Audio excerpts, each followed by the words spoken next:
right.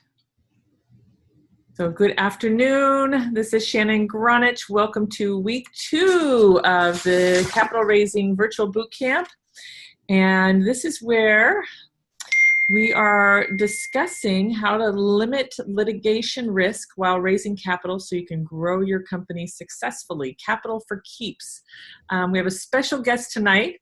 And before we get started, I just wanted to do a quick check-in. I know we have a couple of new people that are joining us, and I want to say welcome.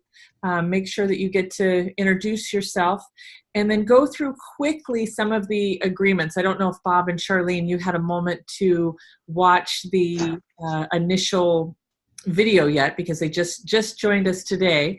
But one of the things is that we are here working collaboratively, and we are all agreeing to keep what's here confidential unless it's something that we can share to help them grow their business with their permission, and that we're doing a virtual non-compete, non-disclosure, because this is really a wonderful place with some great projects, and you guys have entrusted me on this journey to be certain that we take you to the next level. So if everybody, hi Charlene, if everybody is in agreement to keep confidential and non-compete, just go ahead and raise your hand. Awesome. Russell, I don't think we have to worry about you, right? And this week, what's going to happen is we have our special guest, Russell, who will be doing some training. And then at the tail end, we're going to work on part 2 of the 5-minute talk. So if you're just joining us, and you've probably heard me say this a number of times, I found one of the gaps that happens to attract the money you want is the language. So my commitment in the next 5 weeks is that we help you develop that 5-minute pitch. And so last week we started on the thumb, the first one. I asked you to jot down any stats, anything about the industry you're in, the product. So it's basically like an overview. So we'll discuss that after Russell's done, and then I'll stick around to answer any questions and be certain that we get into the number 2 part of this, so that the third week we're on track. So with that, I'm going to go ahead and introduce Russell. Many of you have received his book, or you have his book in the The Capital for Keeps. And Russell, I'll just read your bio, but then I want to speak from my heart about Russell. And I want to clear something up that I said last time, just to be really clear on what I meant. So Russell's a former SEC attorney, and since 1990, he's been advising public and private company clients on capital raising transactions, preparing SEC reports, and registration statement filings, taking companies public, counseling on general corporate and securities regulatory compliance matters, and defending corporate executives and financial professionals involved in shareholder, investor, corporate litigation, and security litigation claims, security arbitration, and SEC, FINRA, and state securities enforcement matters, among other types of representation. So before I talk about Russell, I just want to let you know that some of you, this is a new language. And you just want to take notes if there's a question that you have of what does this mean. Let me let Brad on. What does this mean? Just jot that down, because we want to be sure that all of your questions get answered. But know that just like riding a bike or learning anything new, that this is a new language. And so, do the best you can, and just write down any questions that are there. Also, I wanted to share. Last week I told you, and I want to be really clear, that I'm not saying Russell works for free. That's not what he does. One of the things that he does is, I know there's a couple of you that need that gap. Like you're right at the beginning stages, and I said, if I work with you to help you find an investor, and the investor says yes, that we can go to Russell, and Russell has a package that's like $2,500 to $3,500 just to help you get that initial bridge going and can work with you there. So I didn't want it to come across like like he works for free, because he doesn't. He's definitely really incredible, and I'm so grateful, Russell, that you've given your time here today.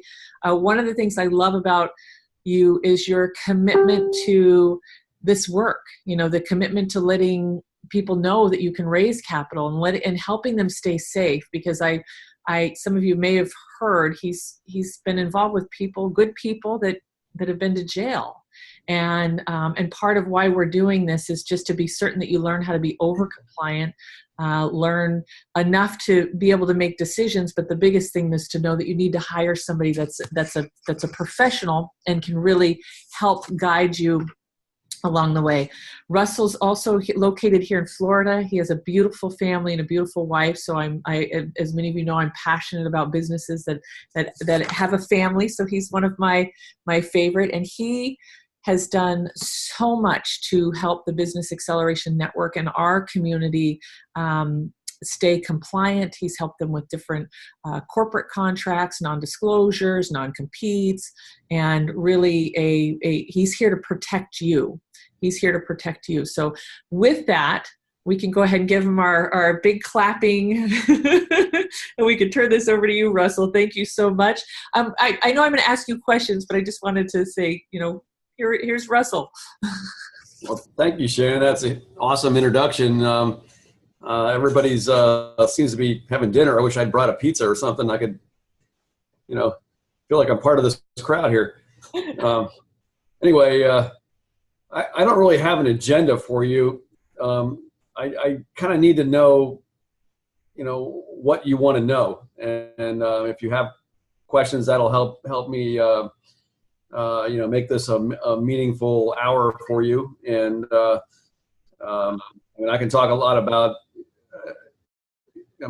formation of your company. I can talk about investors. I can talk about, the risks of doing things wrong. I can talk a lot of, about a lot of different issues, even just general legal questions if you have them, perhaps. And if I can't get the answer, if I can't give it to you, I'll try to get it for you. But if you guys could give me an idea of what you would like to know, that would help me. Awesome. And Russell, I do have a bunch of questions, so I can kind of guide some of this, but let's go ahead and let's have everybody introduce themselves. And we're working on that 60-second intro. So let's go ahead and go to each one of you. And I'm gonna raise my hands and let you know when you're at time, because we are practicing, Russell, to be quick, clear, and concise. And that way you can get to know who is here. So let's start with Winston.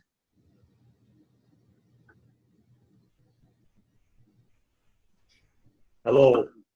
I guess this is somewhat redundant to the last week, but I'll just start. I have a manufacturing background. I'm from Alberta, Canada. We do have a existing business. We're mostly manufacturing for various corporations. I'm working with another fellow. We have a project that is basically a geothermal project where you can drill basically a wellbore anywhere in the world, and you can basically have a heat supply to power existing steam-fired steam turbine generators. So what that allows you to do is you can, if you have a limited fuel supply, you can say drill an existing wellbore, so not existing, but drill a wellbore beside that facility, and then basically your power supply or heat supply or energy supply will be from that wellbore. I suppose it'd be a few wellbores, 2 or 3, and then that would allow you to use as existing infrastructure. And anyway, I think my time's up. Anyway, so good. Did you? That's it. Did you mention that you had a number of patents? I don't know if you guys heard him say that you have a number of patents.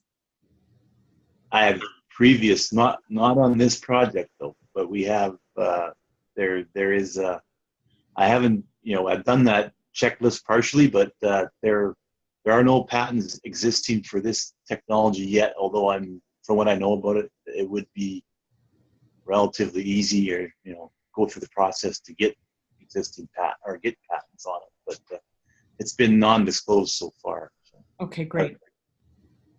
Okay. Thank you, Winston. Awesome. All right. Brad. We're doing our 60-second intro. Welcome. Thank you. My name is Brad Campbell, and I have some information from other people who have very kindly put this information in the public domain, which kind of concerns me. But it looks viable that I could have water in a vapor form be part of running a combustion engine. And that to me is really huge. And right now it's what Shannon might call a napkin idea, but I need to develop prototypes. I need initial funding, I suppose, to do that, to focus my attention on it full time. And then I've got a lot of learning to do because I don't even know how to approach what kind of time schedule or finances would be necessary to set up some sort of production after I put some sort of effective prototypes in operation. Awesome. Well, you're in the right place. Feels weird raising my hand and you just stop me. You're great. Okay, perfect. Thank you, Brad, for being here. Brad's connected. He was at the Energy Science and Technology Conference, and I know he's connected to the founder and got some great technologies that he's excited to be a part of those teams. So you're in the right place, Brad. Get the basics. Okay, Dr. Bob Levine. You're muted. Can you hear me now? Yes. Hi, I'm Dr. Bob Levine, and I'm a brain research expert and a holistic health clinician. I have led large group programs for thousands of people for chronic pain and stress relief. We're moving into an online system where we're going to put all of our research-proven approaches online, and we're building the program now. I'm looking for a large self-funding institution, some institution pays for all their health care, to partner with us and let us offer them a free online program for 300 of their employees. And I'm looking for that very soon so I can get a letter of intent from them to accept our freebie gift. And so if you know somebody who fits in the category, high level at a large self-funding company with several thousand employees, please let me know. Thank you. Awesome. How Okay. much time did I take? Oh, sorry. I know that was less than 60, but let me just look and see. No problem. That's okay. You were at 55 when I saw it. Okay, cool. And Dr. Bob, this is a little different than some of what we're used to, because we're also working on some of the capital language. And I know what I shared with each one of you is that this is a capital raising course, but we're also talking about sponsorship and some of the other ways that you can use this to attract funding. Can I say 15 seconds more of things? Yes. We're about ready to receive funding, a large amount of funding from a philanthropic organization, and so I would have some questions of Russell later for what has to happen with that. So anyway, we're feeling really good about our chances to get this money, and we should hear in September. Okay, perfect. And Dr. Bob has actually secured over $20 million in funding for various projects. So I feel blessed that he's here. Okay, Fizz, you ready for your... Sure. Hi, everybody. So my name is Fizz. I'm a singer-songwriter, and I wrote a rock opera musical movie, which is the main reason why I'm here. And instead of positioning it where we're raising the money for the movie, I had somebody that suggested we should set it up like Fizz Studios for all the things that I do, not just this rock opera musical movie that I wrote, but I write songs for speakers and entrepreneurs and other artists. So basically setting it up as an in-house studio, not just for my rock opera movie, but at least that was the suggestion I got. Instead of going for the money for the just for the film, to set it up for all the things that I do. So I just figured I'd share that. And I know nothing, and I really relate very much to, was it Brad? I was watching the video and I was like, yeah, I'm with you. It's a whole different language. And for me, the challenge is I have this thing in my head is like, I'm the artist. I just want to find the person that can handle all of this stuff for me and let me do what I need to do. But it is what it is. I'm here and I'm grateful and awesome. So there you go. Thank you. You did a great pitch at the last Business Acceleration Summit. Oh, you mean for my songs? Yes. Yeah. Yeah, that was great. Yeah, Okay. I have to work on it for this. Yes. Okay, Pradeep. Hi. Hi. Thank you, Shannon.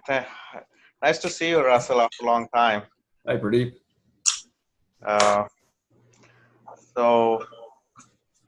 working on a software solution, a mobile-based application, enterprise application for non-profit sector to improve their operations and more effectively and efficiently. And make their impact more mission achieved with more funding and mission-driven operations. I'm sorry, I'm all over right now. I'm just tired.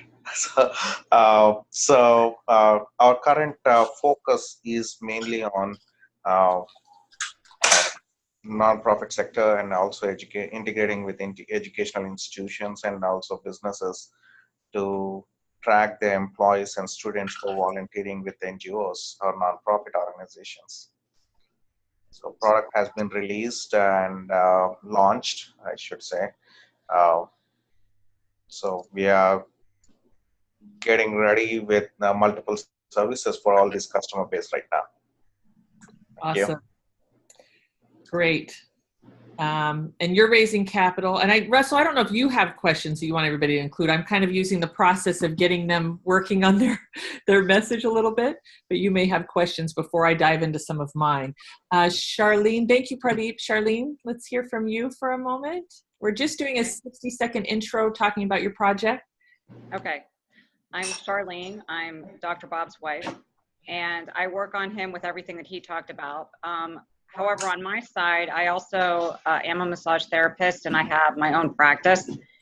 And Bob and I have developed our own modality. And what I would like to do eventually is take my practice into education as well and provide continuing education units for massage therapists and nurses and other health practitioners that want to learn our modality, and also partner with a naturopathic physician to offer a nutritional certification.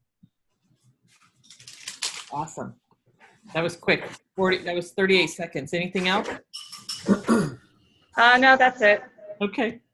Perfect. I'm glad you're here. Thank you, everybody, for being with me on this journey. Russell, did you have any questions about, before I dive into some questions?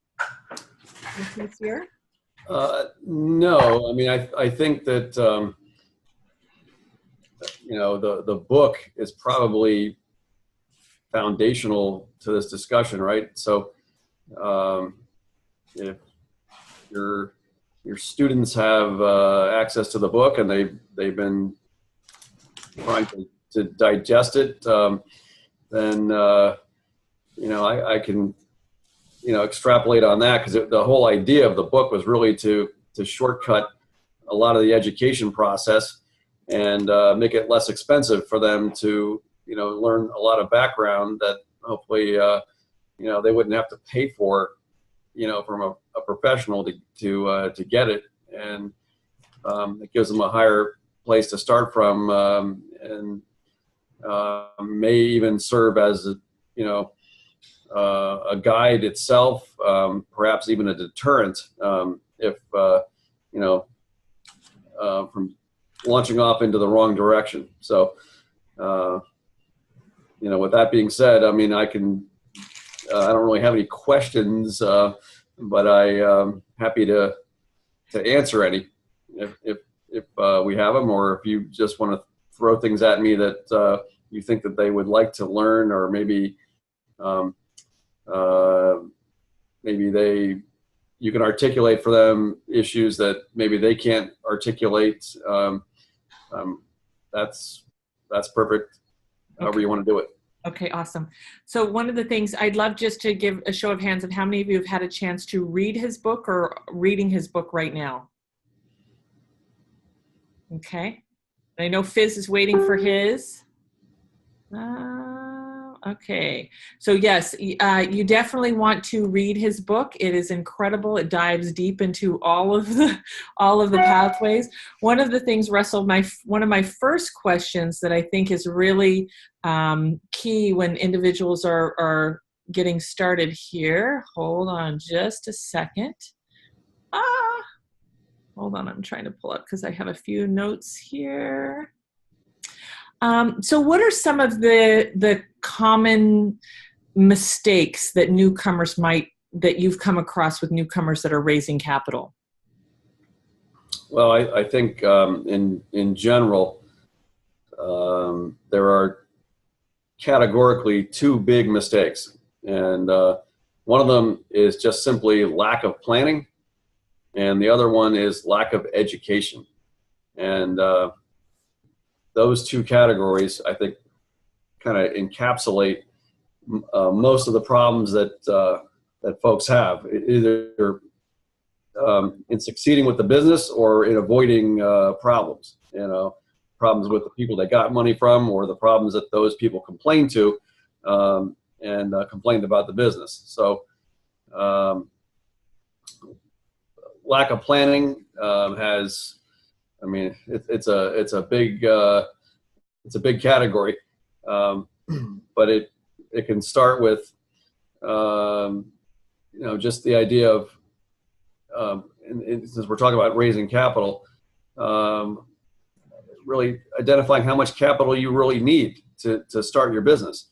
And everybody needs some amount of capital, to run a business.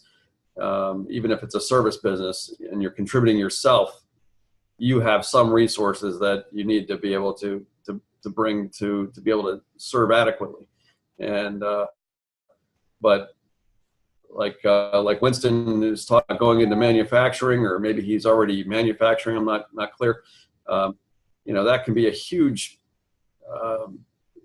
endeavor that is incredibly capital intensive, and itself is the just getting the capital can be a barrier to entry into doing his business. So others like Fizz and his movie studio might be in a completely different realm of capital needs, and I doubt he needs heavy machinery like Winston might, which can be quite expensive. Now, movie studios are they have a lot of expensive equipment too, and people that have specialized skills that they need to bring to bear to serve their customers. And I'm not belittling that. That's a serious endeavor as well.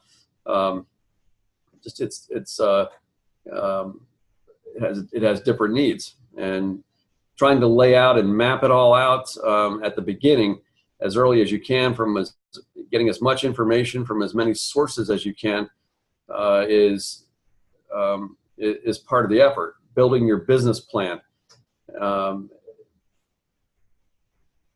then and figuring out what the sources are, where you can get your funding, and trying to articulate them, and that in itself is a mission. How expensive is the capital that you're seeking?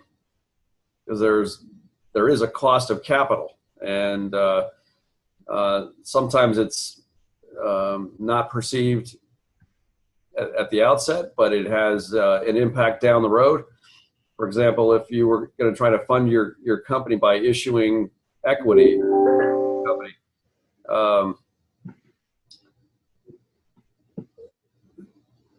at the outset of the company, you really are pressured into giving up a lot of stock and possibly control of your company to a small amount of investors. And if you could avoid doing that, and then deferring that equity offering to a later stage in your growth, you might be able to give away less of the control and less of the stock, and raise more money at the same time, because your company is perceived to be more valuable. But if you had, if you've hit that milestone down the road where you are in a growth spurt, and you got revenue and so forth, and you've got this big investor, constantly asking you, what are you doing, and how are things going, and so forth, and sort of being a third wheel on your operation, you might have wished, I wish I hadn't done things that way at the outset, and I wouldn't have had to get this guy involved, and because he's really a yoke that I don't want, and the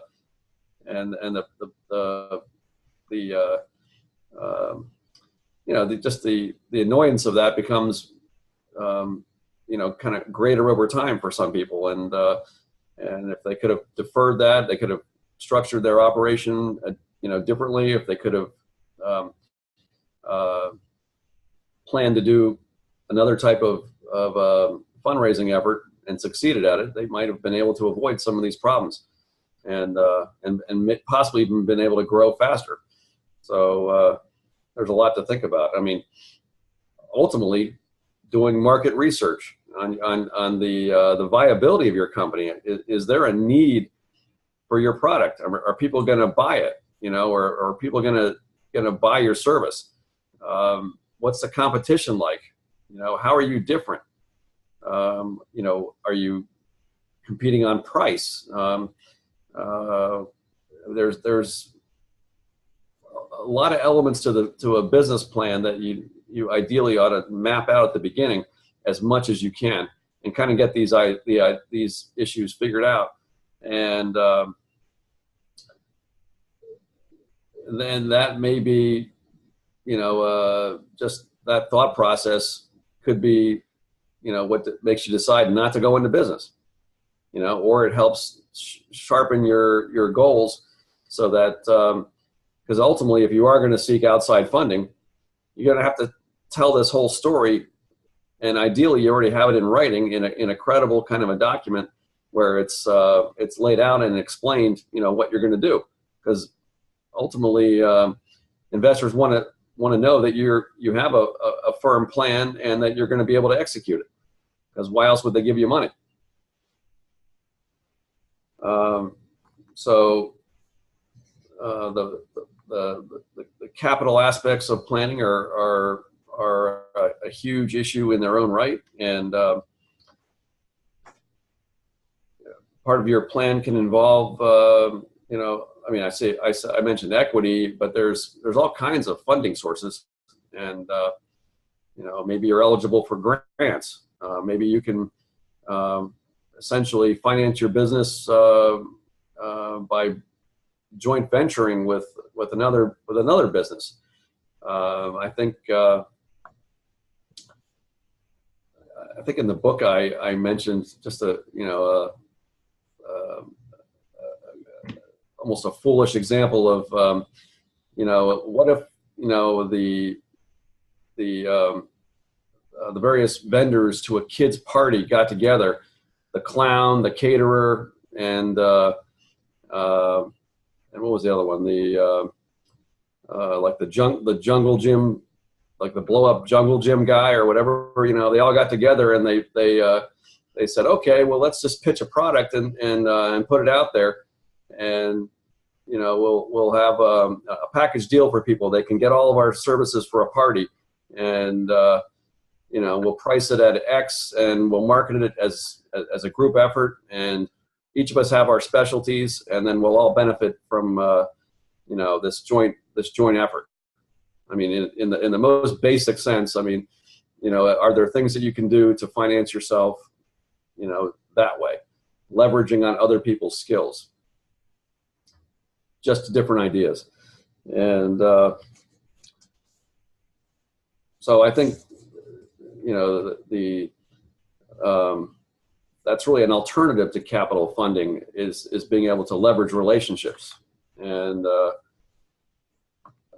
let's see what else. I mean, I think the education categorically is just knowing the marketplace, the legalities that are going to come into play, you know, for when you actually go into operation, and researching those and kind of knowing what, you know, what the risks are, what the compliance issues are that you should know before you go into business. So you know, just for an example, I mean, this is me, the securities lawyer, and I'm thinking about expanding my own business into a related industry and creating a service that's, you know, leverages my own training and experience, but might involve getting licensed, and I have to explore that. So, you know, before I step one foot and do any transactions in that other business, I mean, granted, I'm the guy who's, you know, ultra conservative, right? That's my job, is to be ultra conservative. I want my clients to be ultra conservative because I don't want them to get hurt. I don't want to get hurt as I step into this new opportunity. And so, you know, I'm doing exactly the same thing. You know, I'm reaching out to other attorneys. I'm you know, talking to people in the industry, trying to get a lay for, you know, like some feedback on what issues I might have to deal with. And you know, I'm researching. I'm just going on the internet, you know, late at night and searching for cases where people have raised complaints and or regulatory issues have come up and so forth. And I want to identify all that stuff before I jump into this, because there are people, even in this industry, who have done one transaction, and, you know, the state that they're in, they want to know about it, because when they actually figure out that, or the business actually figures out, oh, you know, we actually need a license for this activity. Whoops. The state that they want to apply to for the license wants to know, have you been doing business already, you know, in this area? And of course you have to, you know, certify yes or no under penalty of perjury, right? So, and then there are the couple of people who, you know, admitted, yeah, we did business, and then all of a sudden they're they're sued by the state. So, you know, wham. We don't want that as our result. So the education issue is a huge piece of, I think, of the planning. You know, I can't stress that enough. So each of you are contemplating different industries. You know, Brad was talking about you know, creating a water vapor combustion engine. Well, you know, I mean, there's probably many regulatory issues that you're going to have to overcome, and you know, as you decide that you're going to move forward with that, and not just the, you know, the science of it and making sure that you can build a prototype, but, you know, how are you actually going to put it into a commercialized distribution? And I'm not sure what state you're in, Brad, but, you know, probably you're going to be thinking about, you know, everybody in the country is going to want my product. So, I mean, then, well, you're going to have to distribute it and then deal with, you know, more than 50 state laws that you know, govern environmental issues and so forth. And but this path has been blazed before by many others, not necessarily with that product, but with, you know, other like gasoline combustion engines, right? So, you know, the knowledge is out there. It's just a matter of finding it and bringing it, you know, into your house so that you can apply it to your situation. You know, everything we've ever done has been done before by somebody. It's just a matter of, you know, finding it and applying it. That's all part of the education. Awesome. I'm going to, Russell, I just want to say thank you, because you giving everybody the book don't you agree that's a huge part of the education?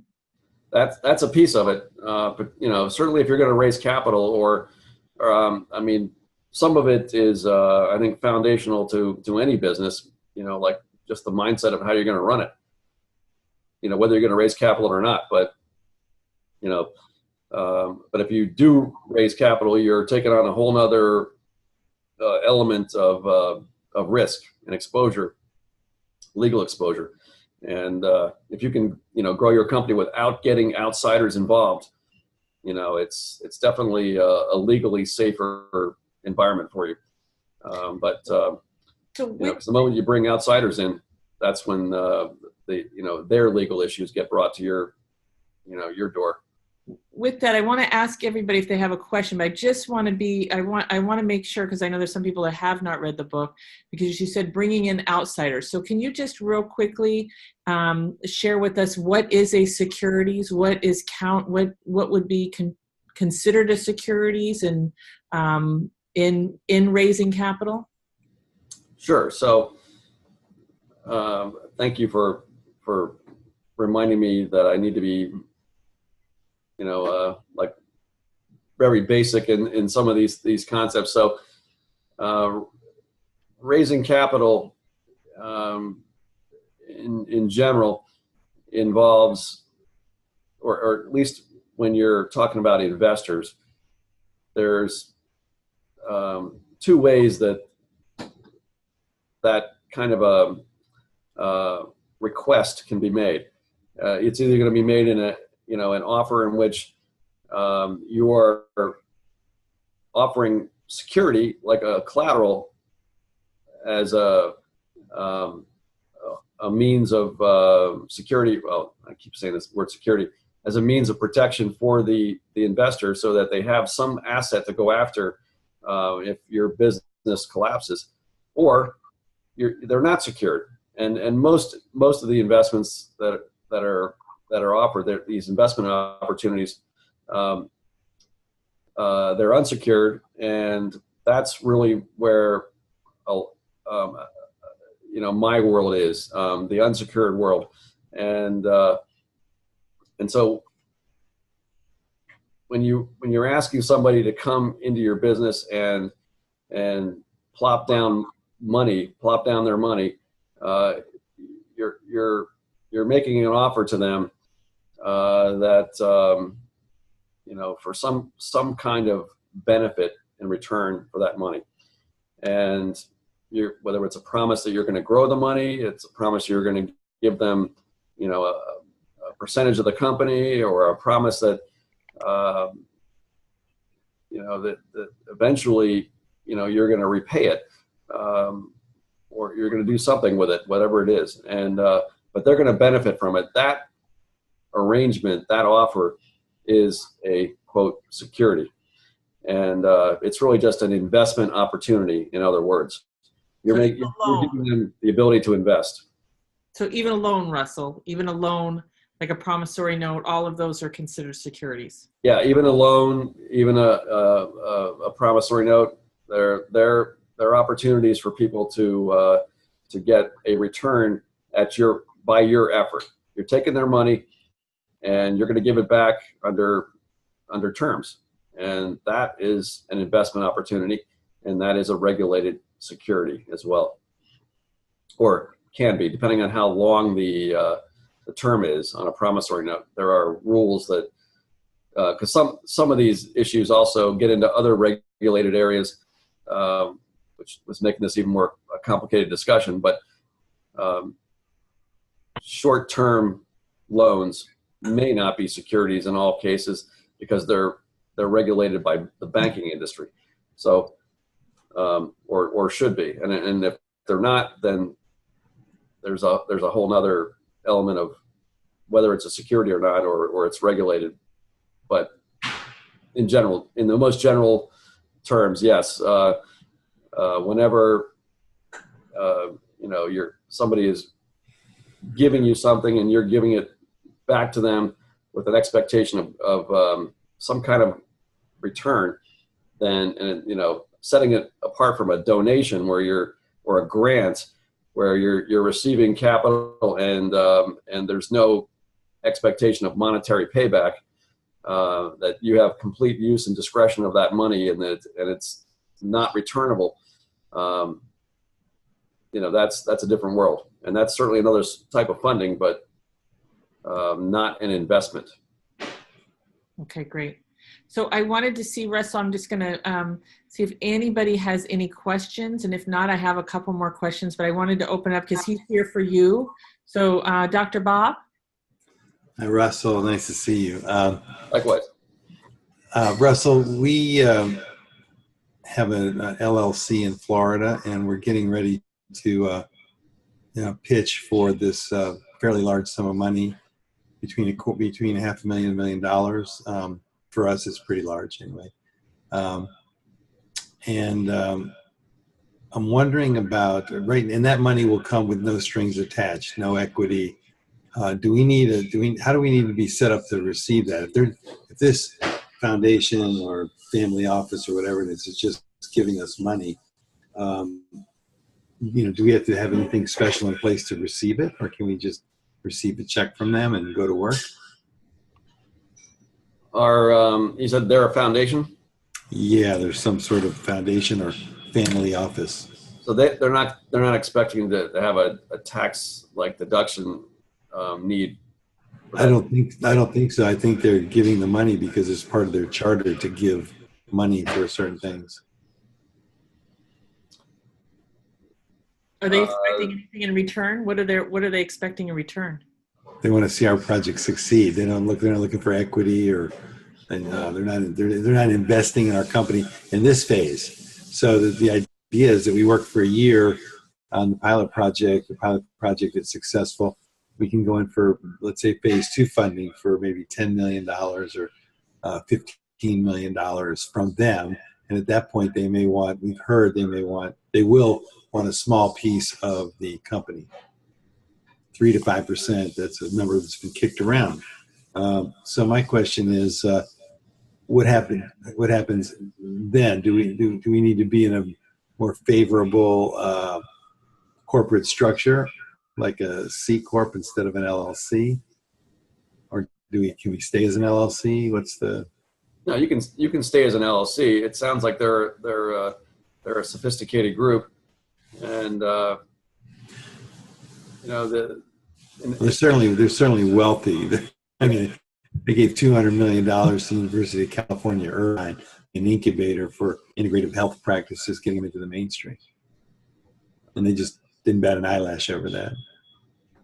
I don't think the LLC structure is gonna make any difference to them, based on what you're saying. So, I mean, the initial cash outlay probably is irrelevant to them. It's what you're doing with it, and then later on, as an investment on their part, it's probably not going to make any difference either, because they're probably savvy enough to understand that investing in an LLC is little different than investing in a C corp.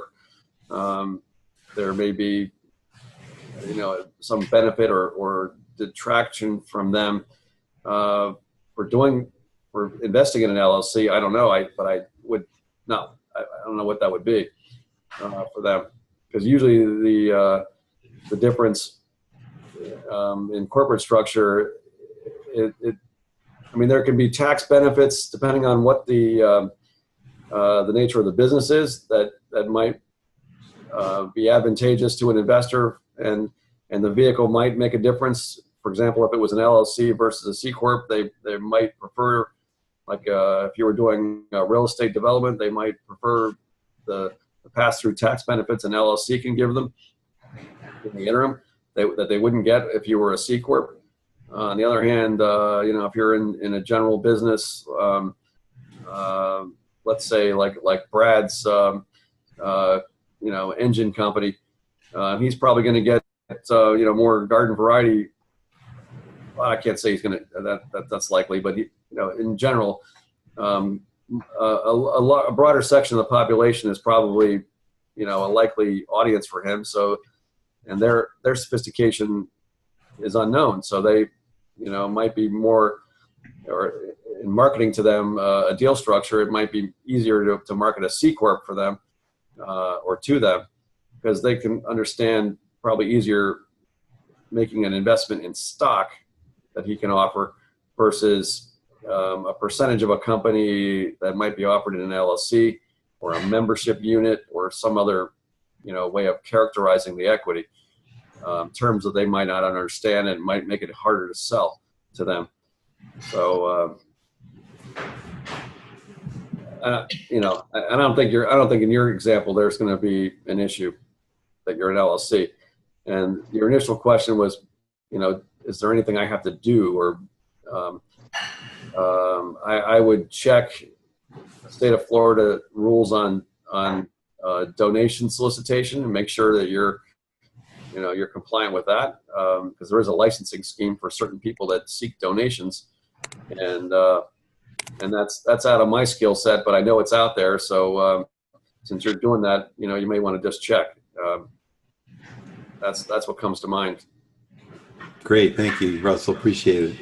So, Russ, I have a question about that one. I mean, how about B Corp, which allows Dr. Bob, to create a C Corp with social impact beneficiary, right? I'm going through that process for myself too, so I'm learning. You're asking, Pradeep, if Bob should be a C corp or a social benefit corp? A B corp. A benefit corp, yeah. A B corp, like B like Bravo. Benefit, yeah. Is that because we're providing a socially a high social impact product, like pain relief, pain free, made easy?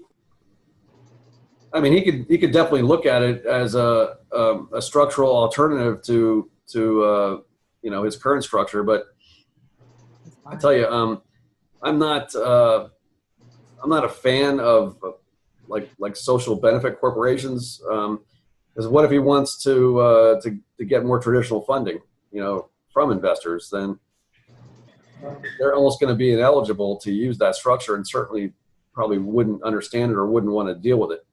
The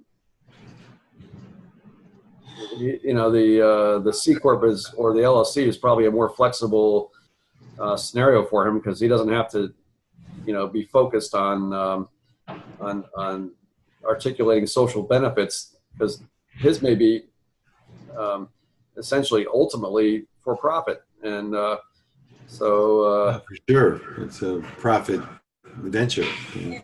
And Russell, right now, I know that the B Corp is coming out, but the C Corp and the LLC, and C Corp being the number one, that's what people are used to. So it's going to be an easier sell to sell what people are used to as investments and trying to put them in something else. That's what I've heard. That's what I was trying to say before. Yes. Yeah. Thank you. Yes. So, yeah, and I know I did a C Corp, and it was easy, and I've met people and I've worked with people that have done the LLC, and I know with the memberships that was a little bit of language difference because they're selling memberships, but the engineering at the very beginning. Pradeep, you raised your hand. Do you have any other questions, or was that? Yeah, that was my question. State of Delaware, where I'm registered right now as a C Corp, it's still, when I look into the rules at Delaware, it's a for-profit organization with a social impact benefit. So the conversion, what they said, is very simple, but managing the B Corp status. You still be a C Corp, benefited Corp status, and you just need to manage a, I mean, this is a very high level. Yeah. And I was gonna say, unless you have a question, let's table it, just because I want to. Right now, what we're getting into is we're talking about the corporate structure, which is important, right, Russell? We need to set up a good corporate structure to protect you. But I want to be certain that we're also focused on the capital raising, because really that's what, at the end of the day, I don't want to see people getting stuck in the structure, because you're here to raise capital. If you have a question, we can talk about it afterwards, Pradeep, or that. But does that make sense to you, Russell? Is that all right with you? Yes. I mean, we can talk in generalities about corporate structure, I think, but I mean, that's certainly a consideration for everybody. But their individual circumstances, are going to take a lot longer than just an hour-long video. I mean, I think we really need to delve into what they're going to do. Yes, and you do have to be set up as a corporate structure. You have to have something. You can't go and raise it under your sole proprietorship. So it is a requirement, correct, Russell, to be set up with some sort of corporate structure. Well, it's not a requirement, but makes it easier. Again, I mean, who's going to want to invest in in my personal stock offering in me? I mean, who's going to do that? Nobody's going to do that. I mean, they will invest in a a corporation perhaps that I'm running, but not in me. That's because you can't be bought, Russell. Right. Hey, he might be able to. Yeah, you never know, right? Russell, we have 4 more minutes, and I don't know if anybody else has any pressing questions on your end. I want to honor your time, but I had one more question, and I don't know if you can answer it in 4 minutes, but let me just check. Does anybody else have a burning question for Russell? Brad. All right, Brad. Brad, you're muted. Yes, I know. Thank you. Russell, I'm about halfway through your book, and I noticed that there's it appears to me, and I just barely getting into it. So it looks kind of like you're initially, unless you're registered as a broker or something, you're very hamstringed in how you can promote or seek investors. So my question was like, how do you inform people about stuff, or do you just, when you're just starting, do you just work with private? What is it, Shannon? Private offerings, or what is the term? Yeah, these are all private offerings, but I think you're talking about when you just get started, like the promissory note or the convertible promissory note. But how do you? Well, there's a public offering, and then there's private offerings. Yes. And so I guess I'm talking about. I'm concerned also, is my question too broad, because I'm so unknowledgeable. I don't know, but it looked like from reading the book that there was a lot of ways that you either by the state or the feds that you couldn't talk to people about it in general. That's right. But for example, I had a conversation today with a client, and we were trying to distinguish, what you can say in terms of promoting your company versus and keeping that separate from making it a solicitation for investment. Because it's a lot easier, and we want to have you be able to talk about the benefits of your company and your products all day long. Because that's what your business is about. That's you want to have customers, and you want to be able to sell stuff. So that's paramount. But we also want to make sure that when you're doing that, and you're also trying to raise capital, that we have thought through that communication and who's doing it. Because once you get out of the talking about the company stuff, and are talking also about, hey, by the way, we're also seeking money from people, then we have issues. Now, there are certain regulations now, Russell, that people can do a little more public and run advertisings, correct? Yes, yes. But for example, this came up in the context of crowdfunding, and so crowdfunding specifically, investor crowdfunding requires that the company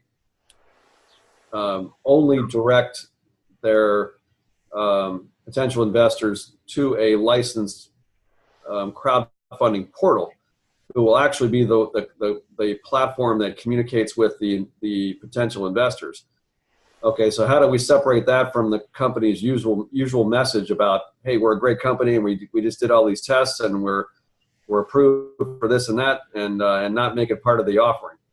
So you know, they have to keep the communications distinct if they can, and so that's always an ongoing issue. But I don't know if that helps you, Brad, or does that make you more confused? I'm not sure. Okay, I can't answer I'm that. still listening and learning a whole bunch. So, Russell, I know that you have a busy life and family, and I know it's at the top of the hour. One of the things that you and I had discussed, because I expressed in the last gathering that one of the initial things to pull together is your non-disclosure, your investor questionnaire. And I planted the seed about you know, maybe putting together a starter packet. Did you give some thought to that? I don't mean to put you on the spot, but if so, before you go, I'd love to have you share if that's something that you're able to do for individuals that want to get that, you know, those initial documents in place. Well, there are, I guess, a handful of different items or documents that you may want to think about having on hand, and this is true for any corporation. But I guess one of the points in the book that I was trying to articulate also was in terms of planning. You know, if the company's bigger than just you, you have other people you're working with at a high level. There are other executives of your group there.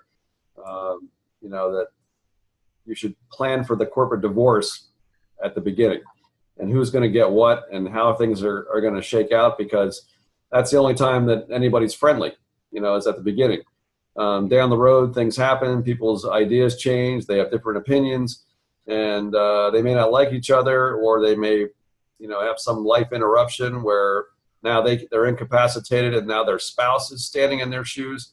And do you want their spouse, you know, voting at the board meeting?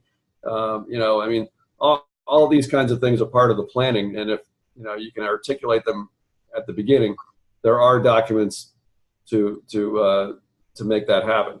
There are also documents that you know, relatively inexpensively you can use to help you raise initial funding, so that you could actually then, you know, pay to hire the professionals you need to sort of round out your corporate structure, round out the compliance piece that you want to have in place before you really do a serious capital raise or for a serious amount of money, where your exposure legally is going to be greater. So, you know, we're talking about, you know, raising, I call it a lunch money offering. You know, you're looking for small bucks, maybe under 25,000, to get your CPA and your securities attorney or corporate attorney involved, maybe your intellectual property attorney, and you know, and get a nucleus established, a structural nucleus for your company, and then be able to launch a much larger solicitation for capital. Because of this lunch money offering, I mean, it may hurt if things go bad and your investors get angry with you, but if you only raise 25,000 and that's the most you have to pay back, that won't kill you. But having to pay back, you know, 500,000 or $1 million or 5 million, I mean, that might, you know, be a lifelong problem for somebody. So, you know, the exposure gets scaled as you go larger. So we want to plan for it at the beginning, and you know, you guys as organized as possible so that you can avoid some of these problems that may arise later on. Awesome. Did that make any sense? Or hopefully Awesome. Definitely. some nods, some, you know, okay. Perfect. Okay, so I think we're at the top of the hour. So you can help them set up some of those initial offerings. And I just wanted to plant a seed before you go real quick, as some people may say, oh, go to LegalZoom or go here online. And the reason why that's not a good idea is because each project is unique, and each state is unique, and each offering is unique, and each investor is unique. And to have somebody that takes that time to really look at what you're up to and all the different aspects and customize it to you is key, is really, really key. And some of you have probably heard me say, I've had people come to me and say, who do you know that are investors? And if they're not working with an attorney, I will not introduce the projects personally. And I know some people may, but I will not unless they're working with an attorney and they had their documents prepared by an attorney, because then I know that they've put all the key pieces together to protect everybody that's involved. Yes, that's right, Shannon. So there, you know, you can go to the internet and you can find lots of contracts and samples and so forth, and but knowing whether you can actually apply them to your situation is probably not intuitive, and so you want to make sure that whatever, you know, source documents you're relying on, you get them blessed by a competent professional. Make sure that they're applicable to your state. They may have tax implications in some of these documents that are out there. There may be deal structures or other reasons that they were formed to the way they are, and they may not apply to you or your circumstances. And if you implement them, they could give rights to others or exposures to you that you can't see just looking at it. And so, you know, it really takes you know, an experienced professional to evaluate them and see whether they can apply to you without hurting you. Yeah. So you know, free is maybe not for me is kind of like the rule, right? Yes. And know your long-term plan. That's the other thing, is you may say, oh, I need this document right now, but really to have that long-term vision of what you're doing. That's why it's key to work with the engineering with a professional. So Russell, any final closing remarks before we kiss you goodbye? Well, you know, contact Shannon or contact me if you know, I guess probably easier to go through Shannon if you have additional questions. You know, I think if you get a chance to read the book, take it to heart. I tried to make it as foundational as I could, given the material, and you know, but you have you know, questions about this or that, just and she'll send it to me, and I'll try to help you along and give you some advice, so or give you some direction. Okay, perfect. And one last thing, you do have an updated version of the book. How would somebody find the updated version? Well, the updated one, the PDF version is available on the book website, and at least the soft cover edition, if you get it through Amazon, I don't know when or if it's already available, because I don't know where the book publishers' inventories you know, run out of the old one and they replace it with a new one. So I can't guarantee that. What's the book website? Capital for Keeps. I just put right. it in the chat room. Okay, let's give Stuart let's give Russell a big round of applause. Thank you Russell. You rock. Thank you so much, Shannon. Thank you, guys. It was a pleasure to be before you, and if I can guide you, and in some meaningful way, I'd certainly like to. So, thank you. All right. Hey guys, Thank you, Matthew. I have a question. Is the book on the Kindle? You can, Available on the Kindle? I don't know, Charlene. I would have. I'm not sure where in the different ways it's been produced. There may be a Kindle edition on Amazon. I'm not sure. I'm going to look. And what's the title of the book again? Capital for Keeps. Okay, thanks. Yeah. There's a Kindle edition. There is a Kindle edition. Now you know, Russell. Okay. $8, $7.99, a bargain, man. It's a bargain. Oh gosh, I've been reduced to $7.99. I'm discounted. Thank you so much, Russell, and I look forward to talking to you soon. I'm so appreciative of all your contributions and what you do, and I know that there's going to be a number of people as we get farther along going to be in touch to have you help them with capital. Awesome. All right, thank you so much. Thanks Thanks, guys. for I'm going to jump off. I think, like Shannon has a continuation plan for you. If I understand correctly, the agenda here. Yep. Thank you, Russell. Okay. All right. Good night.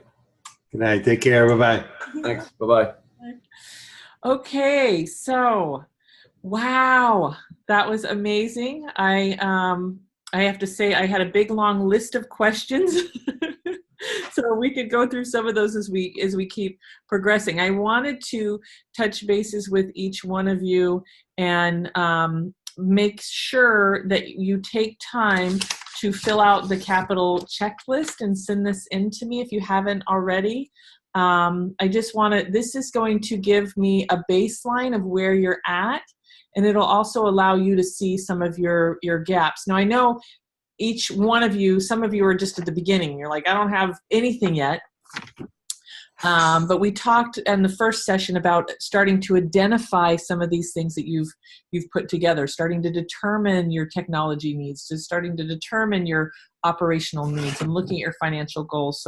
So use this as just a map. And for me, that way I can best serve you as we're going along. But so right now I want to introduce somebody very special to me who just came on late, Miss Karen Elkins. She is, sorry, Karen, I have to put you on the spot. Karen is the amazing muse who's been instrumental in helping bring science and energy technology in a format that people can understand and tie in beautiful art and imagery to make it assimilate. So Karen, she's I could just go on and on and on about you. She has Science to Sage magazine. She also did our magazine for the Business Acceleration Network, and she was instrumental in helping us kind of pull this class together. So Karen, thank you for coming. You're welcome. Thank you for having me. I appreciate it. And she just got back from the Tesla conference speaking. Yeah, it was fun. It was great fun. Awesome. So she's also my support because some of this stuff is new to me. You know, Winston and Brad, you're in a technology realm where I'm learning new things. And I know, Karen, you understand a lot of technology a little bit more than I do. Yeah, some of the technology does go over my head, but I do have fun attempting to make it understandable. It's my learning curve and process. Thanks, Shannon. And you know, it's a pleasure working with you. Oh. You're fun and easy, and as you guys can tell, she's giggly and fun. Well, she makes it a pleasure.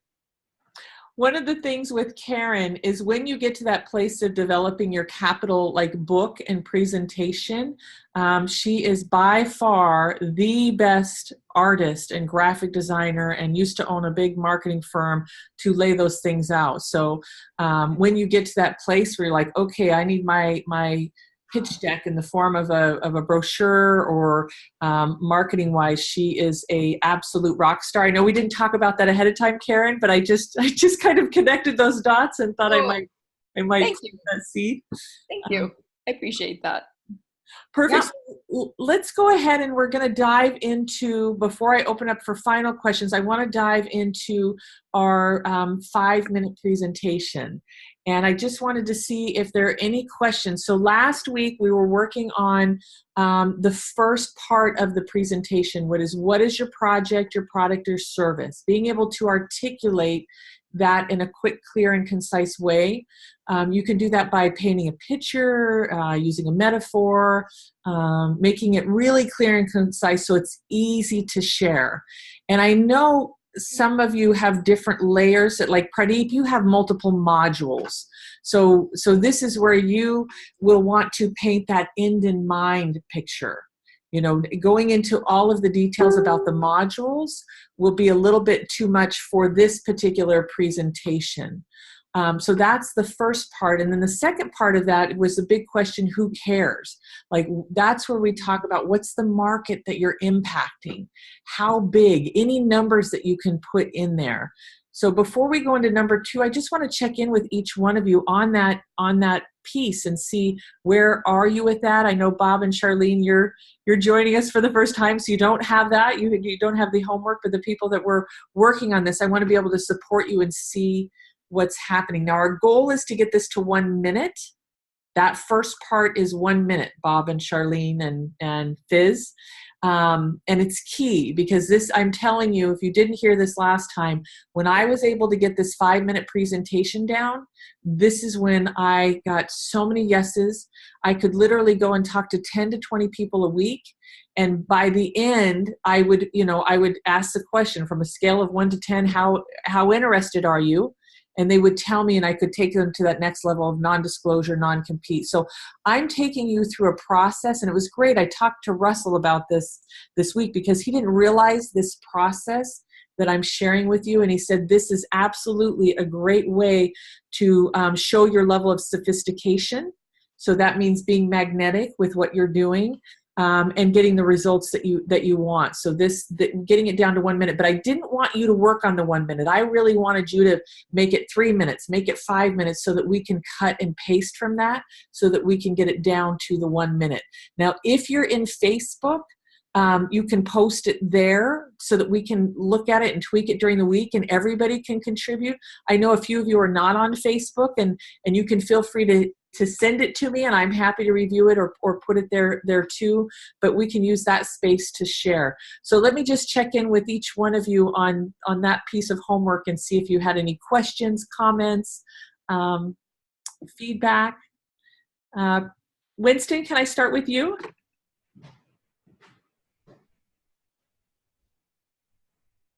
I think I'm down to maybe 2 minutes, but don't have it. Not quite at 1 minute yet, so I got to be a little more direct, I think, and maybe get out some of the oohs and ahs or the ums. Perfect. Well, it's okay to be 2 minutes for starters. So just to let you know, if you can share with us the 2 minute, either email it in the group or put it here, that will be great. And I invite you, did you get a chance to write it down or type it up by chance? No. So okay. I'm gonna. Okay. Yeah, please do that, because that's where the magic is. When you write it down, we're able to really wordsmith it and help it grow. I don't know if I've told you guys this story, but I have a friend here locally who for the longest time was struggling financially, and I knew him for years, so I knew what he was offering was priceless for businesses, and he was an expert in that. But he wasn't able to articulate it in a way quick, clear, and concise. And every time it changed. So it even got more confusing, and people were wondering, what is he doing? So I asked him to write it down, and we spent literally 5 minutes tweaking it, and his business just skyrocketed. So there is a power in writing it down. Bye, Pradeep. He said he had to go. Okay, perfect. Thank you, Winston. Any questions about that? Was that okay for you, or any questions? Shannon? Yeah, hold on just a second. Oh, sorry. Okay. I'm fine. I think I'll do a little more back legwork here. Okay, perfect. Okay, great. And I want to make sure, let me go ahead and send you this direct link here so everybody has it. I did send it out in the group and in the email, but I'm going to put it here in the chat so each one of you have the profile of what I'm working with. So here is the article that my mentor wrote, and it's the five-minute finger investor pitch. Please do not go on. Please just only work on one at a time, because I want to best help you staying in, on track with that. So last week was week 1, which is the thumb. And in a minute, when we get done here, we'll move on to the second part. Okay, go ahead, Dr. Bob. I just want to ask you, do you have a 1-minute example that you could rattle off that would just be really cool for us to hear and give us some thoughts? That is so great. Okay, so I have not done one for my new company, so you're challenging me, but I'm up for the game, Dr. Bob. And I barely remember my old one, but let's see here. So,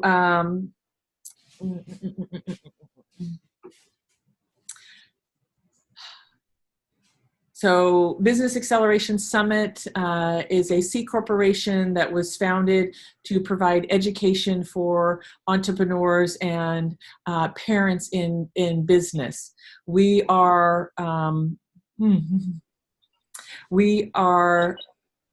in the event industry, which, as you know, is a $30 trillion industry. People spend X amount of dollars, I don't know the exact number, on attending conferences and events every year.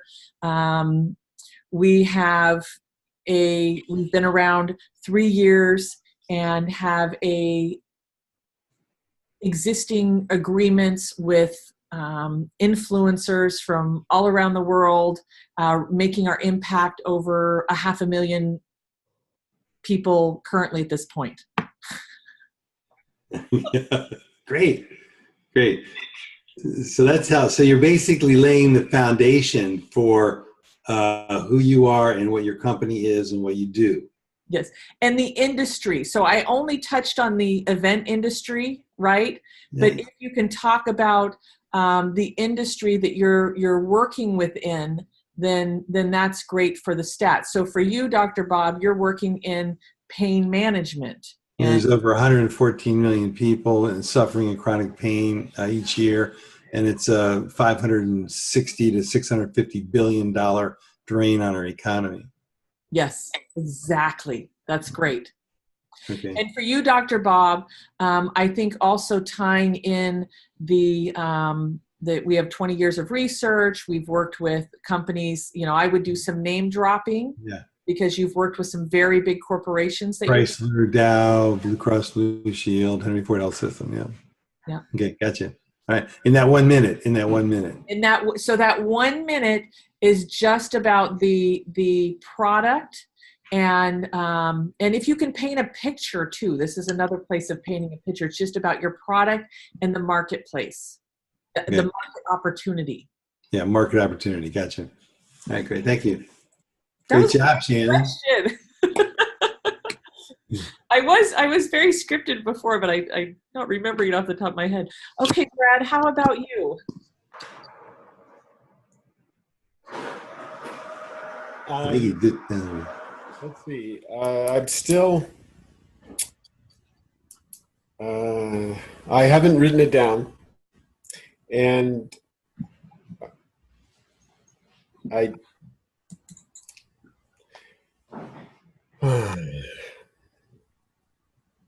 and I'm paralyzed. Okay. Let's see.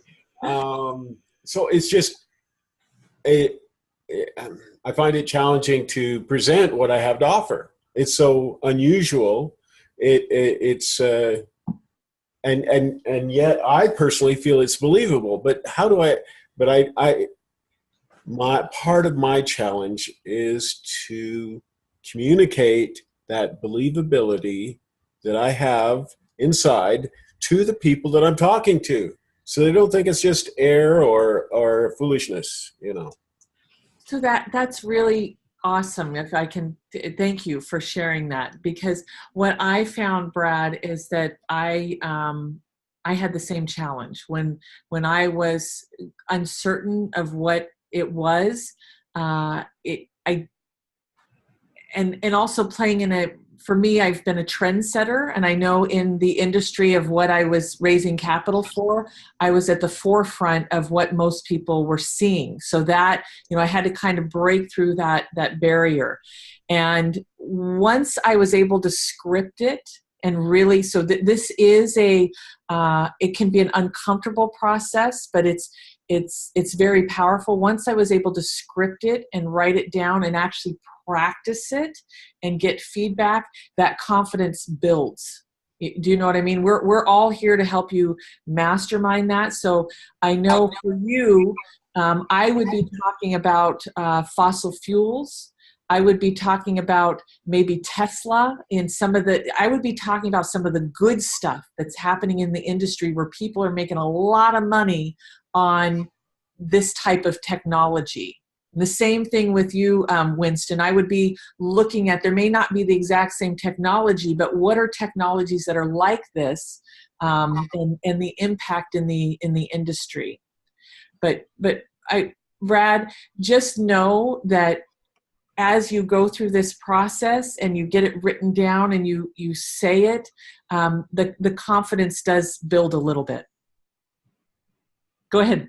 The thing I was wondering about is do you like sit in front of a mirror and then put a timer next to you and then kind of go ahead and roughly kind of get an idea of how long you're taking? Is that what you do?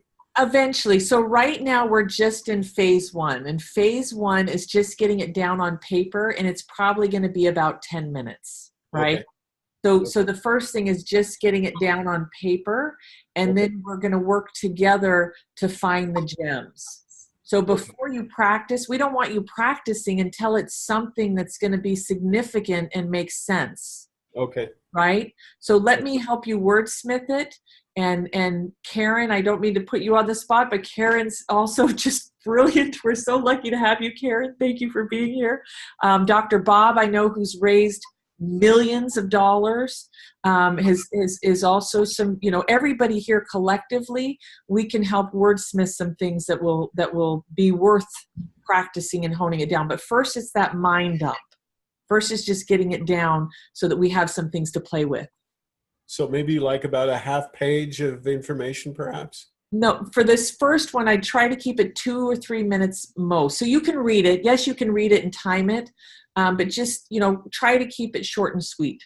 I think a half a page is a great place to start, though, because do a half a page, like that'll be your dump, and then see how long it takes. And then, it'll give you an idea what's going on. Okay, thank you. Yeah. Awesome. Okay, thank you. Any other questions? I know, Dr. Bob, you're new. Fiz, you are new on this one. Pradeep, everybody that was here last time is not here this time. So if there are any other questions about phase 1 before I move on to number 2? Yeah, right now for me, it's just a question of, like I had shared with you, this gentleman that knows things about raising capital had suggested I set it up where they're investing in my studio. And it's funny because the lawyer, that gentleman, what was his name, Bob? He made a comment about, I don't believe the intention is to actually be buying, I wouldn't be buying movie equipment. It's like, it's just setting up the studio, basically, like the basic fundamentals of it, just basically setting up in-house structure where when it comes to those things like the movie, the cameras and all that stuff, that's going to be stuff that's all rented or paid, you know what I'm saying? Like, that's not even, I think that was this guy's suggestion. I'm not connected with him anymore. So right now, honestly, I'm in a place of how do I present it? Am I presenting it as a studio, the whole overall Fizz Enterprises, or just do I go for just the investors for the movie? So I'm in that place of how am I even positioning myself with this? So Fizz, I would invite you, and I'm going to get a little airy-fairy here for a minute, so please let me know let me know where if this is, so I'm going to invite you to check into what you want to do. I mean, what makes your heart. I'll be honest with you, and I want to be blatantly honest right now. I want the easiest route to making my rock opera musical movie. And at the present moment, learning this language does not seem like the most logical, easiest way to make that happen. So for me, it's like, what are the other options? What's the best flow? What is the best way for me to flow, to be in the flow with making this rock opera musical movie? And what I had initially came up with was doing like a Kickstarter or some kind of thing where I'm doing like a 5 to 7 minute video, storyboard-like video, where I present this rock opera musical movie, narrate it, and have some comedic, like comic book strip characters drawn in there, so they can get an idea. And it's almost like it'll be enjoyable in itself, just in watching this presentation. And then that would attract the investors for the movie. That's something where I was leaning. And then, like I said, I had met somebody that said, Fizz, you should really have it set up where they invest in you, basically your whole entire everything that you do. Fizz Studios, like the music department, there's the movies, there's all these things that you do. You do your business, you do your signature songs for entrepreneurs, so have it where they're investing in your whole entire business, overall business. And then you're kind of structuring it out, these different pillars of your business, like the custom songs, the rock opera musical, stuff like that. And so, yes. Go ahead. Then when I have a thought when you're done. So, Fizz, I think that what just kept coming to mind was Lisa Nichols from The Secret, and she had people investing in her business and her entire business entity.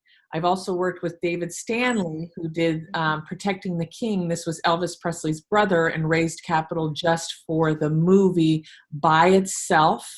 And that included the actors, the cast, the crew, and the launch, and ended up selling the movie, the rights and stuff like that to pay off his investors. So really, it's going to be up to you what to decide. I would probably suggest muscle testing or kinesiology or something like that, so that you can get clear with you and just ask those clear questions of yes or no. Is this for my highest good right now? Because they're great routes. They both work. And I know with Lisa Nichols, she invested in everything, and that helped her attract the funding a little bit quicker. Karen. Thank you, Shem. Just as a thought, being somebody who's much more visual and not somebody who really loves to write, which could be part of the conundrum because you're creative, it sounds like you already have a lot of gift and talents already that are part of any business plan. They're the assets that you have, and they should be definitely put into what I'm going to call like a business plan thing, as far as creating for you, instead of like a lengthy pitch. It's easy to take these script little pods and create the sequence of what you're doing, and that makes it easy. But at the end of the day, there's still going to be a one elevator pitch that's a one-liner, that if you're in an elevator where somebody wants to give you money, they have to know what it is that this vision is that you hold and why they should invest in it. So I would say, like you, like me, I need to almost put the whole thing together, and then from there I actually find the piece of it that's the one-liner. But there's got to be a thread to the vision that you're doing, and all the gifts you have are just the icing on the cake. It is just like, it just makes it so delicious, because you're an asset, and like sounds like somebody who has the gifts of 5 or 10 people, and in that way the investment for them is less. It's still more time for you, but you have an overall much bigger directive part to what you're doing. Does that make sense? Yeah, it kind of does. Well, you're more visual, and you also see it that way. So instead of like a lot of people like to write, you like to tell pictures. I do too. So I just do it by telling pictures. Yeah, I guess what honestly, what I was picking up might be something that you might not even be.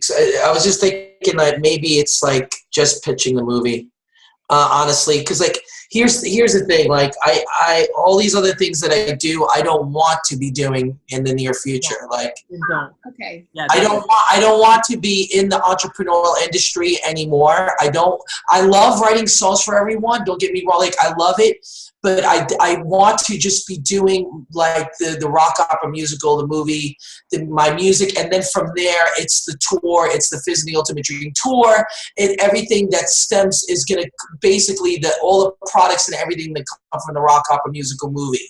Okay. So it's like that's just to give a clear picture of where I'm seeing myself in the next few years. It's once the rock opera musical movie is done, I only want to be doing touring, representing that, handling, it's going to be on Broadway, there's the movie version, there's the Broadway version, all of these sort of things. It's me touring and that sort of thing, and all the products. It's like, it's the next, if you've ever seen, what was that, like these rock opera musical movies, like these niche ones, like Hedwig and the Angry Inch. I don't know if you're familiar with anything like that. There was a rock opera musical called Hedwig and the Angry Inch. It's kind of like a niche thing, like Rocky Horror Picture Show. It's like that. So Fizz, that does have multiple things that they would be investing in. So when you're talking about your first part, I would find maybe one or two that you can reference that have been successful. So it's not just a movie. There's different products that will be coming from this. There's the theater, right? Exactly. Yeah. Broadway, the tour, the DVD, the CDs, the dolls. It's that whole niche thing. Sounds like Cirque du Soleil. It is. Actually, that's funny that you said that. It's called Fizz and the Ultimate Dream. It's a rock opera musical movie. It's time travel love story. It goes in and out of past lives. But it's like, so just like the Jesus Christ Superstar meets Tommy meets Rock of Ages. It's. Yeah. I would suggest go to the website and see what it is that they do to make it so juicy. So, I mean, there's a reason they started out in a tent. Wait, what was that? Who did you say? I'd go to the website and see what they do. What website? What website? Cirque du Soleil. Oh, Cirque du Soleil. Cirque du Soleil. Go look and see what they did to make themselves so successful. I mean, they have a way of presenting it. It's all very flamboyant in their artwork. They have a point of difference. I mean, and what's your point of difference? Yeah. Well, Cirque du Soleil is like, I mean, they're a whole. Okay, I'm receiving. The reason they became so popular is because there was a point of difference. So you obviously sound like you're incredibly talented. You've got a lot of stuff to give. What's your unique signature? We all got an individual fingerprint. What's yours? Okay. Right? Yeah. And then that will help you define what it is that you're bringing to the marketplace and why people are going to want you and what you have to offer. I had an ad agency for 23 years, so that's why I'm sort of drilling you that way. Because when you're going to take something to the marketplace, you need to have a flavor, a brand. So what is it that's unique for you? I'm a rock and roll prophet. Awesome. Here to raise the consciousness of the planet. Awesome. I'm a modern day Jesus Christ. I'm John Lennon. I'm those guys. I come here. I'm a shapeshifter. I've come to change the game. Okay, so I'm assuming, I don't see your face on here, so I'm assuming by what you're saying, there's a persona and something that you're presenting. So that should be front and center. Yeah. So it's interesting. Somebody that read my script had an interesting point of view about it, because basically the movie is called Fizz and the Ultimate Dream, and it's about this Fizz that has these past life experiences. One of them is to being Yeshua and being Jesus.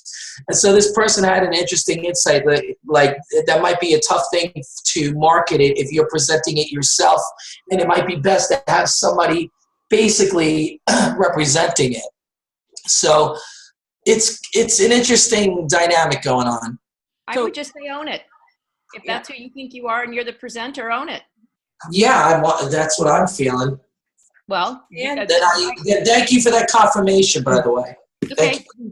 And just so you know, when we get to week 4, we're going to go through building that capital team and how to build that vision team. And so, yes, owning it and being able to surround yourself to where you have people that are helping you spread your message so that you're not alone, Fizz, doing this. And each of you have that team that's helping you bring in and attract what it is that you're looking for. So I just want to piggyback one thing before I get it, because I know we're a little bit over time, is also, Fizz, remember that people relate to what they've done before. So anytime you can talk about this film did this, or this industry did this amount. So look at some of those numbers, and Cirque du Soleil may be a perfect one where you can use some of the stats, like Karen said, saying Cirque du Soleil started as this, and here's some of their numbers.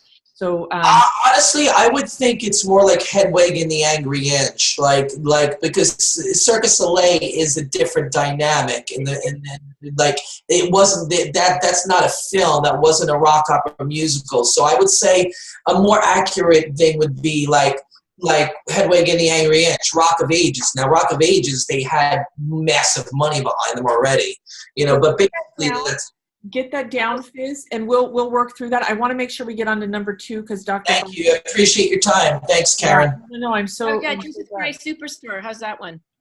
Yeah, exactly. And Jesus Christ Superstar, exactly. So Okay. I had a couple of you say that this is not coming up on the Facebook. I'm not sure why it's not. Maybe because he's a friend and he's keeping it private. Can he send you the original thing? Because I've never been able to get it. And can he send you a PDF? No, it's not in a PDF. I don't think he's. So I'll just cut and paste it, and then I'll allow. I can put some of it here, but it's going to be huge. So I want to make sure we get to number 2, which is. Hold on, just a second. So hopefully that helped with number 1. Number 2 is your exit strategy. Exit strategy. How will they get their money out? Are you planning on an IPO? Are you planning on a merger or acquisition? List some sample buyouts in the market, potential acquisition candidates. So I know for me with mine, I said we're targeting Gaiam to acquire us, or whatever it is that you're looking at, because they want to know how are they going to get your money back. Also, speak of targets, not prices. Maybe cite, again, parallel companies, kind of what I was saying with the first one. Are there examples in the related fields where people have had specific returns? So one of the things he notes here is for nonprofits, the return on investment often means impact. So as a result of funding, here's the number of at-risk teenagers we may help, et cetera. So that's a kind of the same thing, but when you're talking about investors, they want to know what's your plan. Now, some of you may be saying, I don't know what my plan is. So I would suggest, just for the sake of this exercise, looking at merger and acquisition, or because that's something that, there's probably a company that can acquire you, and just look at that. Now, Dr. Bob, you may say, we're going to have the revenue and we're not going to do a buyout. We're going to keep you on board for the life of the project, and you'll get revenue share. So I know each one of you are different, and if you're not clear, just use merger and acquisition and identify a company that could possibly acquire. He's already getting started. Shannon. So, Yes. In terms of your strategy, it sounds like the first step 1 is this is who I am and this is why you should be interested. And step 2 is this is how you're really interested, because you're going to see what your investment's going to yield, right? Yes. So step 1 is letting them know, what are you doing? What are you doing, and what's the opportunity in the market? What industries are you impacting? And then step 2 is this is what you can get out of it. This is why you want to pay attention. Yep. And yes, exactly. Perfect. Any other questions about step 2? So go ahead, Dr. Bob. Do you give examples of all the different kinds of exit strategies, or is that because a lot of us don't know exit strategy? What are the exit strategies? The ones that I listed. So there's basically a IPO. So you take the company public. There's a merger or acquisition where somebody buys you or you merge with another company.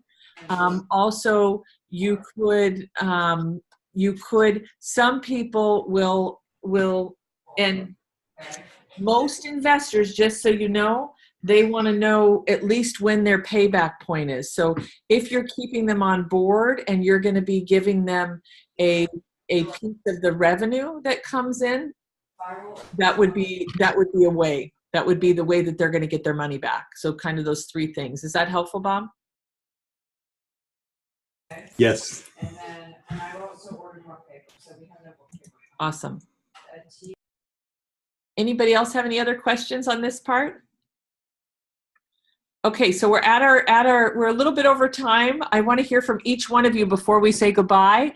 Any aha moments, questions, comments, and I am going to start with Brad. Okay. Well, I've got a clear idea that I've got to, I already started writing some ideas down about number 1, and I've got to do a lot more writing. And thanks, Dr. Bob, for your suggestion on maybe a half page or something to start with. And also, yeah, I just, as yet, I have no idea about an exit strategy, so I'll have to just pony one up. And Brad, one thing is that you have to make a lot of money to have a good exit strategy. So you got to remember that, right? That's right. Well, if the idea pans out, I'll make a shitload of money. But there you go. That's the issue, Well, just so you know, there have been merger and acquisitions where people, I actually acquired a company and it was under $100,000. So you don't have to be making a ton of money. There could be somebody right now that's looking for, Google picks up projects. So the merger and acquisition tends to be the easiest one, at least for this exercise, because there is a company right now that may be looking for this technology or in this field that you can say, hey, this is somebody that we would like to acquire us. Now, this is not a definite, right? I'm not saying a definite, but we're going to target somebody like this company to acquire us. So if I could ask a question, so in my case, where we're building a program that has the potential to be online and help hundreds and hundreds of millions of people relieve chronic pain, and a high percentage of those eliminate chronic pain without drugs. So once we get the technology set up, the program built, we tested, we show it works, with several thousand people, we have the data to show that. So our investment might be $5 million to get that done. But the market is, it's huge. The market is, like $3 billion that you could, sell this program all around. So we could look to be acquired by a company who sees that potential, right? Yes, and you can identify that company and say that in the 5-minute pitch. It's powerful. And you don't have to identify one. You can say, we're looking for, these couple of companies are people that we're going to be targeting to possibly acquire us. Yeah, like the Berkshire Hathaway and JP Morgan Chase and Amazon. Those 3 CEOs have teamed up together and they're starting their own healthcare company. And they're looking for unique ways of changing healthcare to make it less expensive and more effective. So that would be a perfect target. So I could use them as a target. Yep, absolutely. Cool. Great. Thank you. No, thank you. Brad, was there anything else? Was that helpful? Yeah, I think so. Yeah. And I just, yeah, it's, I just guess I have to kind of pony up some numbers because I have no idea what kind of numbers that I'd be coming up with yet, right? Google. No, the numbers that you're working on, the only numbers that you should be working on should be something that you can find on Google that are not made up.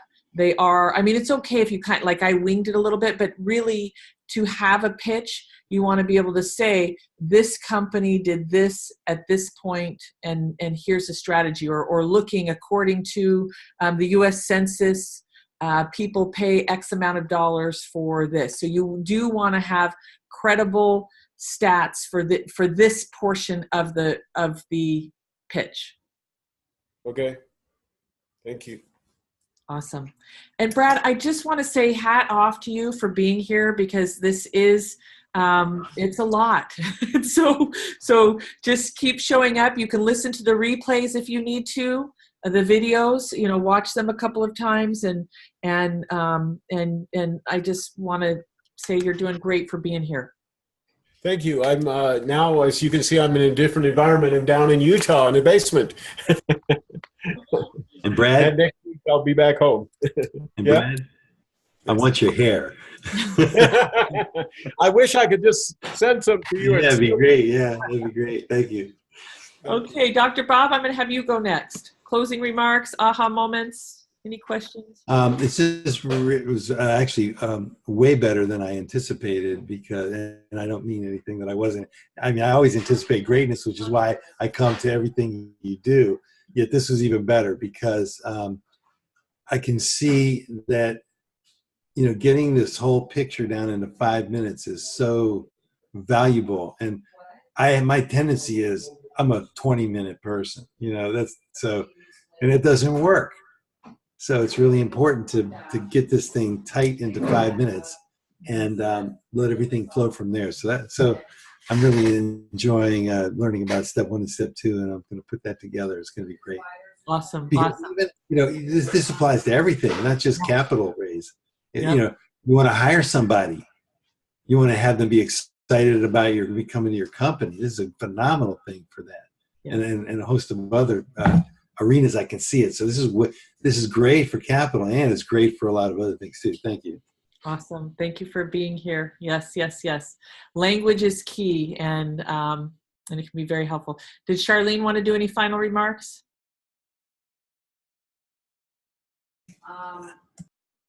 She didn't have to. We love you, Charlene. Okay, Winston, any final remarks? I'll just say that going along with Dr. Bob was saying, that the more information you can pack into a solid 5 minutes is better than dragging it out and then perhaps losing people's interest and whatnot. So I really do appreciate that what you're proposing and presenting, and then I do really and I got some work to do, but I do really got to work on the points, like the number 1, number 2, and I don't know what number 3 and 4 and 5 are yet. But don't worry about them yet. Don't worry about them yet. You're gonna anyway, read. I look forward to those as well. Yeah, Anyway, you'll read them. You'll read it's them. all good. So oh, good. It's all good. So I'm excited. So awesome. Thank you. Yeah. So please, this is kind of when I work with people. Hi, Charlene. On their power bios, people want to get to the end. Don't do that. Like, don't even feel like you have to get it to the 1 minute yet. Just put down, put 2 or 3 minutes if you need to. All right, Charlene, are you leaving? I know I wanted to give you any final remarks before you go. Yeah. I'm sorry. I was trying to get back on and unmute myself, but it was just going really slow. Yeah, I mean, I'm really excited about this and everything that we've learned and are going to learn, because we do, like Bob explained, we do have some people that are interested in funding us. And at the same time, it would be really great just to have that package ready to branch out if that's what we choose to do. So I'm just really excited that by the end of this, we're going to be prepared to be able to branch out. Awesome. Perfect. Thank you. So glad you're here. I know Russell did not talk about this, but he actually let me know that he would do those initial offering docs for like $200 or $300, you guys. So if that's something that you're interested in with a non-disclosure, non-compete investor questionnaire, he said that he would put that together. And when he told me his price, I was like, really?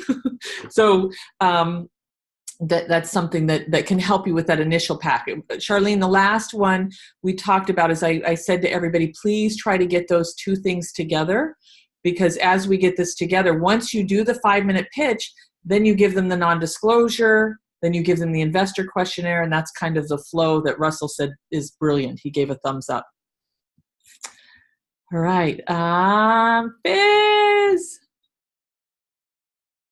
any closing remarks? Ahas? Oh, my web thing is going crazy on me, my webcam. Anyway, thank you. I really appreciate the insight. Yeah, I definitely got, this is so funny. It's going bigger and smaller. I got really good insight on this session, and I got clear. You know what was in my head? This guy that was suggesting that I, do set it up where it's like all the things I do. And I'm not him, so I'm not really able to do what he was thinking. And so really it's just from the place that I'm at, focus on the rock opera musical movie and everything that's connected to that. Awesome. Clarity leads to power. Clarity leads to power. Yep. Perfect. Okay. Miss Karen. Oh, I wasn't thinking about being there, but I have something I've already started. I think I might just go along for the ride and then start doing your PowerPoint stuff, things you're teaching us. So I think I'm in. So thank you. Looks awesome. I'm all in. Awesome. I'm so glad. Thank you. Well, Karen, you've been a great connector. Karen knows investors. Karen, Karen's in this world. And so I'm so grateful, Karen, that you're here to ride the wave with us, because this is going to be great. Next week, we have Jason Webb, and Jason Webb is an international IP attorney, and IP stands for intellectual property, and he's going to show us the exact steps to research the U.S. patent before you hire an attorney to do it. This guy has, I believe, 7 kids. I love him. If you ever get a chance to hear his story, which I won't have him share there because it'll take just a little bit. He is a remarkable human being.